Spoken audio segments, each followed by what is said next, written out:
Hello बच्चों, नमस्कार। आप सभी बच्चों का देव क्लासेस में स्वागत है। आज हम आपको बताएंगे क्लास 12 की केमिस्ट्री के बारे में। केमिस्ट्री का चौथा लेसन बनाने आपको जा रहे हैं। अगर अभी तक आपने चैनल सब्सक्राइब नहीं किया है तो कर दीजिए और सभी अपने दोस्तों को शेयर करें और लाइक करें ताकि सभी बच्चे इस वीडियो का लाभ उठा सकें। और हमारे यहाँ जो भी सिलेबस है सारा NCERT पैटर्न बेस से पढ़े और 9th से लेकर के 12th तक निःशुल्क क्लासेस प्राप्त है। नोट्स के लिए आपको चाहिए तो संपर्क कर सकते हैं ये नंबर में 8076317021 9919425442। इन दोनों नंबरों में से किसी में भी आप संपर्क कर सकते हैं।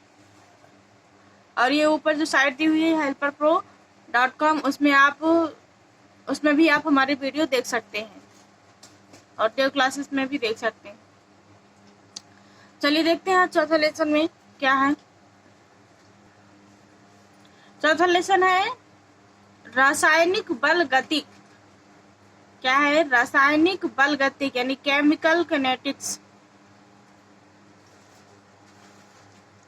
इसमें पहली हेडिंग है अभिक्रिया का वेग। अभिक्रिया का वेग किसे कहते हैं? देखेंगे यहाँ पे अभिक्रिया का वेग किसे कहते हैं।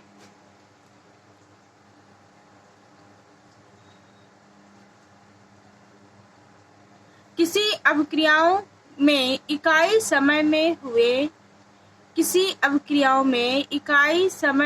हुए अभिकारकों या उत्पादन। किसी भी अभिक्रिया में जो इकाई समय में हुए अभिकारक या उत्पाद होते हैं।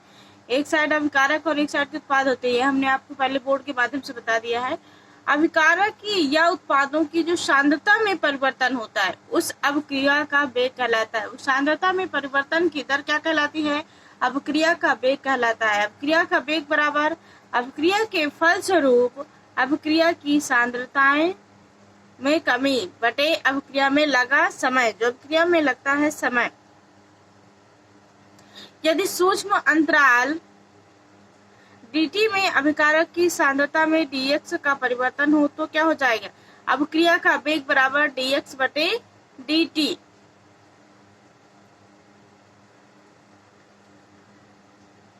अगली हेडिंग है इसमें अभिक्रिया के वेग को प्रभावित करने वाले कारक कौन कौन से हैं। किसी भी अभिक्रिया के वेग में निम्नलिखित कारकों का प्रभाव पड़ता है। पहला है अभिकारक अणुओं की सांद्रता। क्या है? अभिकारक अणुओं की सांद्रता। निश्चित ताप पर अभिकारकों की सांद्रता बढ़ाने से अभिक्रिया का वेग बढ़ता है, क्योंकि अभिकारक अणुओं की सांद्रता बढ़ जाने से अणुओं के मध्य टक्करों की कुल संख्या भी बढ़ जाती है। दूसरी हेडिंग है इसमें प्रभावित करने वाले कारक में ताप। अभिक्रिया का ताप बढ़ाने से अभिक्रिया का वेग भी बढ़ जाता है। जब अभिक्रिया का ताप बढ़ाते हैं तो क्या होता है? अभिक्रिया का वेग भी बढ़ता है, क्योंकि ताप वृद्धि से प्रभावी टक्करों की संख्या बढ़ाता है। ताप वृद्धि से प्रभावी टक्करों की संख्या बढ़ाता है।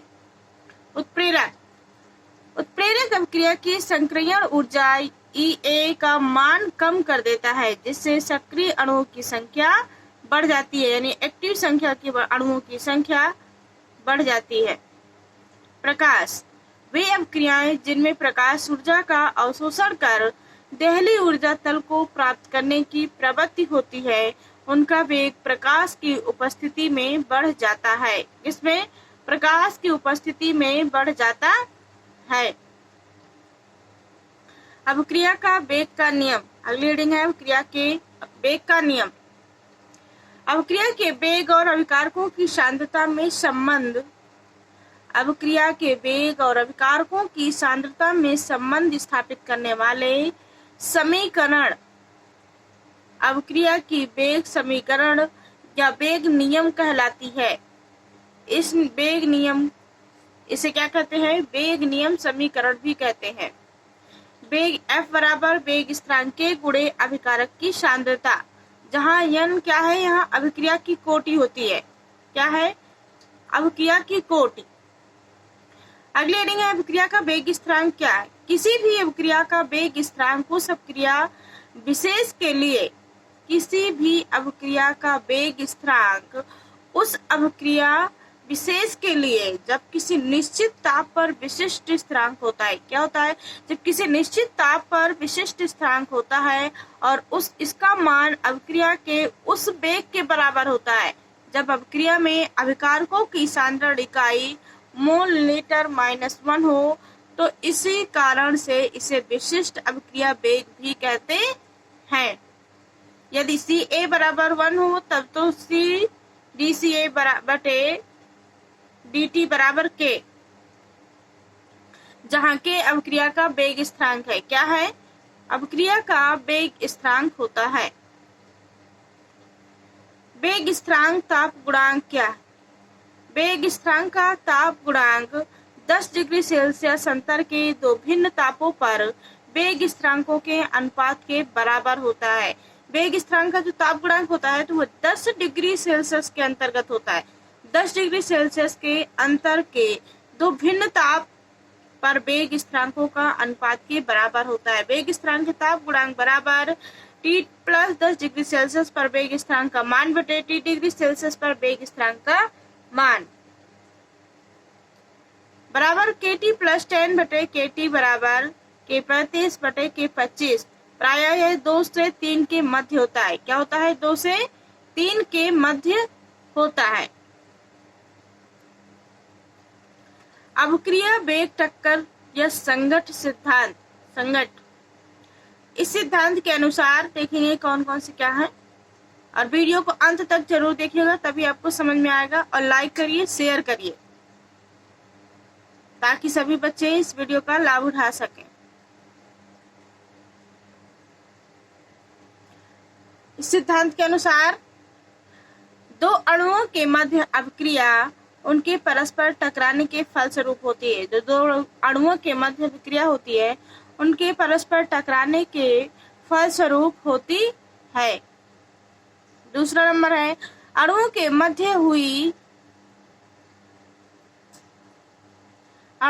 मध्य हुई सभी टक्करों के फलस्वरूप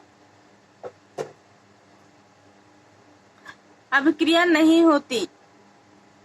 जिन टक्करों के फलस्वरूप अभिक्रिया होती है वे प्रभावी टक्कर कहलाती है। जिन टक्करों के बीच टक्करों के फलस्वरूप अभिक्रिया होती है वो प्रभावी टक्करें कहलाती है। और प्रभावी टक्करों की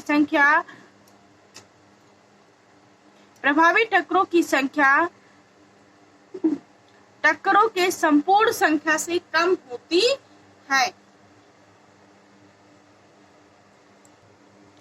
तीसरा नंबर है जिन अणुओं की ऊर्जा का मान एक विशेष मान से अधिक होता है उन्हीं की टक्कर प्रभावी होती है। यानी जिन अणुओं की ऊर्जा का मान एक विशेष मान से अधिक होता है तो उनकी क्या होती है? टक्कर प्रभावी होती है। गहरी ऊर्जा से अधिक ऊर्जा वाले अणुओं की टक्कर से उत्पाद बनते हैं। क्या बनते हैं? उत्पाद। अगला है अभिक्रिया की दर प्रभावी टक्करों की संख्या प्रति लीटर प्रति सेकंड पर निर्भर करती है। प्रति लीटर प्रति सेकंड पर निर्भर करती है। अभिकारक अणुओं की वह निम्नतम ऊर्जा जो उसे अभिक्रिया में भाग लेने को उत्प्रेरित करती है अभिक्रिया की देहली ऊर्जा कहलाती है। क्या कहलाती है? अभिक्रिया की देहली ऊर्जा। अगली हेडिंग है अभिक्रिया की आणविकता। किसी अभिक्रिया के संतुलित रासायनिक समीकरण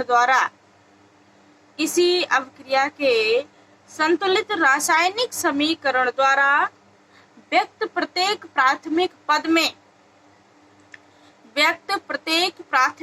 में भाग लेने वाले अभिकारक अणुओं की कुल संख्या अभिक्रिया की आणविकता कहलाती है। क्या कहलाती है? किसी भी अभिक्रिया के संतुलित रासायनिक समीकरण द्वारा, किसके द्वारा? संतुलित रासायनिक समीकरण द्वारा व्यक्त प्रत्येक प्राथमिक पद में, फर्स्ट पद में भाग लेने वाले अभिकारक अणुओं की कुल संख्या क्या कहलाती है? अभिक्रिया की आणविकता कहलाती है। जैसे कि निम्न अभिक्रिया सरल अभिक्रिया है तथा प्राथमिक पद में पूर्ण होती हैं। NH4NO2 = N2 + 2H2। ये क्या है? एक आणुक अभिक्रिया है। यानी इस साइड क्या है, एक ही अणु है, प्लस के बाद कुछ नहीं लगा हुआ है। जैसे यहाँ पे है H2 प्लस I2, ये कौन सी अभिक्रिया है, द्वि अणु का अभिक्रिया है, 2HI, नीचे 2N प्लस O2, तो क्या बन रहा है 2NO2, यह त्रि अणु का अभिक्रिया है। अगली हेडिंग है अभिक्रिया की कोटि। अभिक्रिया की कोटि किसे कहते हैं, किसी अभिक्रिया में अभिकारक अणुओं की वह संख्या, किसी अभिक्रिया में अभिकारक अणुओं की वह संख्या जो अभिक्रिया का वेग नियम लिखने में प्रयुक्त होती है, इसमें अभिक्रिया का वेग नियम लिखने में प्रयुक्त होती है या अभिक्रिया के वेग को प्रभावित करती है, उस अभिक्रिया की कोटि कहलाती है। अथवा दूसरी परिभाषा यहाँ पे लिखी हुई है, अभिकारक अणुओं की वह संख्या, अभिकारक अणुओं की वह संख्या जिनका रासायनिक परिवर्तन के परिणाम से सांद्रण परिवर्तित होता है, जिनके किससे रासायनिक परिवर्तन के परिणाम से सांद्रण परिवर्तित होता है, अभिक्रिया की कोटि कहलाती है। जैसे CH3COO CH2H5 plus NaOH, sodium acetate और एथिल अल्कोहल का निर्माण होता है। CH3COO Na होता है सोडियम एसीटेट प्लस C2H5OH है एथिल अल्कोहल। जब दोनों अभिकारकों के एक एक अणु की सांद्रता प्रभावित हो रही हो तो वहां पे आता है यह द्वितीय कोटि की अभिक्रिया है। कौन सी है, द्वितीय कोटि। अभिक्रिया की आणविकता तथा कोटि में अंतर। अभिक्रिया की आणविकता एक पूर्ण संख्या होती है। क्या होती है आणविकता, पूर्ण संख्या, और जबकि कोटि भिन्नात्मक हो सकती है। अभिक्रिया की कोटि शून्य हो सकती है जबकि आणविकता कभी शून्य नहीं हो सकती है। आणविकता अभिक्रिया पथ में भाग लेने वाले अणुओं की संख्या बताती है। आणविकता क्या बताती है, अभिक्रिया के पथ में जो भाग लेने वाले अणुओं की संख्या बताती है। H2, 2, N2 जो भी हम देखते हैं 2 लगा होता है, 3 लगा होता है, अणुओं की संख्या बताती है आणविकता। और जबकि अभिक्रिया की कोटि जो होती है तो अभिक्रिया के वेग और अभिकारकों की सांद्रता में संबंध बताती है। अगला नंबर, अभिक्रिया की कोटि तथा आणविकता समान या भिन्न भिन्न भी हो सकती है। अभिक्रिया के प्राथमिक पद में भाग लेने वाले अभिकारक अणुओं की संख्या अभिक्रिया की आणविकता बताती है, और जबकि अभिक्रिया का वेग प्रभावित करने वाले अणुओं की संख्या अभिक्रिया की कोटि बताती है। अगले हेडिंग है आभासीय एकाणुक अभिक्रियाएं। आभासीय या आभासी भी होता है, ऐसी अभिक्रियाएं जिनकी अभिक्रिया कोटि का मान, ऐसी अभिक्रियाएं जिनकी अभिक्रिया कोटि का मान 1 तथा अभिक्रिया की आणविकता का मान 2 या 2 से अधिक होता है, वह क्या कहलाता है, आभासी एकाणुक अभिक्रियाएं कहलाती हैं। ऐसी अभिक्रियाएं जिनकी अभिक्रिया की कोटि का मान 1 तथा अभिक्रिया की आणविकता का मान, कोटि का मान 1 हो और अभिक्रिया की आणविकता का मान 2 या 2 से अधिक हो, वह आभासी एकाणुक अभिक्रियाएं कहलाती हैं। जैसे एथिल एसीटेट का जल अपघटन, CH3COO C2H5 प्लस H2O, तो क्या बनेगा CH3COOH प्लस C2H5OH। अगली हेडिंग है शून्य कोटि की अभिक्रिया। वह अभिक्रिया जिसका वेग अभिकारक की सांद्रता पर निर्भर नहीं करता, तो वह क्या कहलाती है, शून्य कोटि की अभिक्रिया कहलाती है।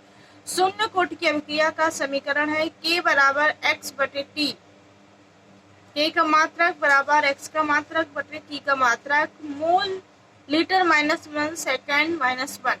A बराबर होता है -KT प्लस A0। शून्य कोटि की अभिक्रियाओं के उदाहरण है H2 प्लस Cl2 2HCl और H2 plus Br2 2HBr, halogen अभिक्रियाएं।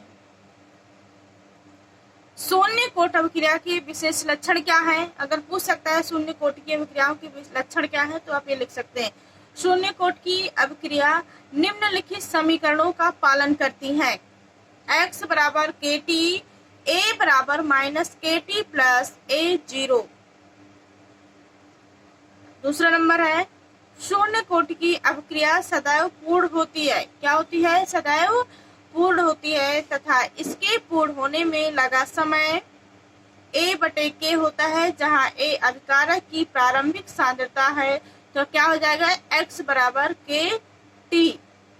यदि संपूर्ण अभिकारक यानी सांद्रता ए मोल लीटर माइनस 1 कुल समय टी में उत्पाद में बदलता है, तब x बराबर ए बराबर के गुणे टी बराबर ए बटे के। अगला नंबर है शून्य कोटि की अभिक्रिया के लिए वेग एवं वेग स्थिरांक इकाई सदैव बराबर होती है। शून्य कोटि की अभिक्रिया के लिए अभिक्रिया का वेग सदैव स्थिर होता है। क्या होता है? अभिक्रिया का वेग सदैव स्थिर होता है तथा उसके वेग स्थिरांक के बराबर होता है, अर्थात अभिक्रिया का वेग अभिकारकों की सांद्रता पर निर्भर नहीं करता। अगली हेडिंग है अर्ध आयु काल। किसी अभिक्रिया का अर्ध आयु काल उस समय को बताता है जिसमें अभिकारक की सांद्रता उसकी प्रारंभिक सांद्रता से आधी रह जाती है। अभिकारक की सांद्रता उसकी प्रारंभिक सांद्रता की आधी रह जाती है। अर्ध आयु को टी हाफ या टी 0.5 या टी 50% से प्रदर्शित करते हैं। शून्य कोटि की अभिक्रिया के लिए समीकरण एक के अनुसार होगा। यहाँ पे a बराबर माइनस के टी प्लस ए जीरो। यदि t बराबर टी हाफ a बराबर ए जीरो बटे 2, तो ए जीरो बटे 2 बराबर माइनस के एक्स के गुणे टी हाफ प्लस ए जीरो। तो क्या हो जाएगा? यहाँ पे t इंटू के इंटू टी हाफ बराबर ए जीरो बटे 2। तो इसका सूत्र होता है अर्धायु काल का टी हाफ बराबर ए जीरो बटे 2 के बराबर ए बटे 2 के। यदि ए जीरो बराबर ए मोल लीटर प्रति माइनस 1 अर्थात टी हाफ समानुक्रमानुपाती ए या अर्ध आयु काल अभिकारक की प्रारंभिक मात्रा के समानुपाती होता है। किसके? प्रारंभिक मात्रा के समानुपाती होता है। अगली हेडिंग है प्रथम कोटि की अभिक्रिया। जिस अभिक्रिया का वेग अभिकारक की सांद्रता प्रथम कोटि का है यहाँ, तो क्या हो जाएगा? अभिक्रिया की सांद्रता के प्रथम धातु के समानुपाती होता है। प्रथम धातु के समानुपाती होता है, वह प्रथम कोटि की अभिक्रिया कहलाती है। माना कोई प्रथम कोटि की अभिक्रिया है तथा ए मोल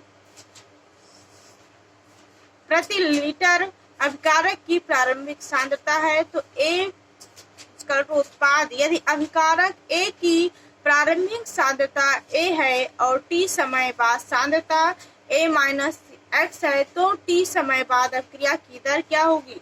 dx बटे डी समानुपाती ए माइनस एक्स, या फिर इस प्रकार हो सकता है dx बटे dt बराबर के ए माइनस एक्स। dx बटे डी ए माइनस एक्स बराबर के dt। दोनों पक्षों का समाकलन करेंगे तो क्या बनेगा? dx बटे ए माइनस एक्स बराबर के dt प्लस आई, या माइनस लॉग ई ए माइनस एक्स बराबर के टी प्लस आई। पहला समीकरण है जहाँ आई समाकलन स्थिरांक है। क्या है आई? समाकलन स्थिरांक। जहाँ t बराबर 0 x बराबर 0, तो आई बराबर माइनस लॉग ए। आई का मान समीकरण 1 में रखने पर क्या बनेगा? माइनस लॉग ए माइनस एक्स बराबर के टी माइनस लॉग ए, के टी बराबर लॉग ई ए बटे माइनस एक्स। के टी बराबर इसका सूत्र हो जाएगा प्रथम कोटि का 2.303 लॉग 10 ए बटे ए माइनस एक्स, या फिर के बराबर 2.303 बटे टी log 10 ए बटे ए माइनस एक्स। प्रथम कोटि की अभिक्रिया का उदाहरण है H2O2 का अपघटन 2H2O2 equal to 2HO plus O2। तो यहाँ पे क्या है, बेग इसका 2H2O2 है जो इधर दिया होता है। NH4NO2 का अपघटन, इसी प्रकार से यहाँ पे NH4NO2 equal to N2 plus 2H2। यहाँ पे बेग क्या होगा, NH4NO2। इसी प्रकार से चीनी का जल अपघटन इस प्रकार दे सकता है कि प्रथम कोटि में चीनी के जल अपघटन का उदाहरण दीजिए। तो आप ये वाला लिख सकते हैं C12H22O11 प्लस H2O की उपस्थिति में तो क्या होगा, ग्लूकोज फ्रक्टोज का निर्माण होगा। H2O है जो, तो यहाँ पे सुक्रोज हो जाएगा, सुक्रोज। अब देखेंगे प्रथम कोटि अभिक्रिया के लक्षण क्या है। प्रथम कोटि अभिक्रिया में अभिकारक की सांद्रता n गुना बढ़ाने से अभिक्रिया का वेग n गुना अधिक हो जाता है। प्रथम कोटि की अभिक्रिया पूरा होने में अनंत समय लगता है, अर्थात यह कभी पूर्ण नहीं होती है। प्रथम कोटि की अभिक्रिया के लिए वेग एवं वेग स्थिरांक की इकाई अलग अलग होती है। वेग इकाई mole litre minus 1 second square होती है, वेग स्थिरांक इकाई सेकंड माइनस 1 होती है। प्रथम कोटि अभिक्रिया की निम्नलिखित समीकरण का पालन करती है। T बराबर 2.303 बटे की log 10 a बटे a माइनस एक्स, जो अभी सूत्र हमने आपको ऊपर बताया है वो T बराबर 2.303 बटे के log 10 CA बटे CA 0 बटे CA। अर्ध आयुकाल, प्रथम कोटि के अर्ध आयुकाल क्या है। प्रथम कोटि की अभिक्रिया का अर्ध आयुकाल टी हाफ या किसी भी निश्चित भाग में पूरा होने में लगा समय अभिकारक की प्रारंभिक मात्रा पर निर्भर नहीं करता, अर्थात अभिक्रिया के एक निश्चित भाग को पूरा होने में सदैव निश्चित समय लगता है। टी हाफ बराबर समानुपाती A0 या टी हाफ 1/n समानुपाती A0। टी हाफ समानुपाती स्थिरांक है। माना किसी अभिक्रिया प्रथम कोटि के लिए T बराबर टी हाफ, तब A माइनस x बराबर A/2। समीकरण T बराबर 2.303 बटे के log 10 A बटे A/2।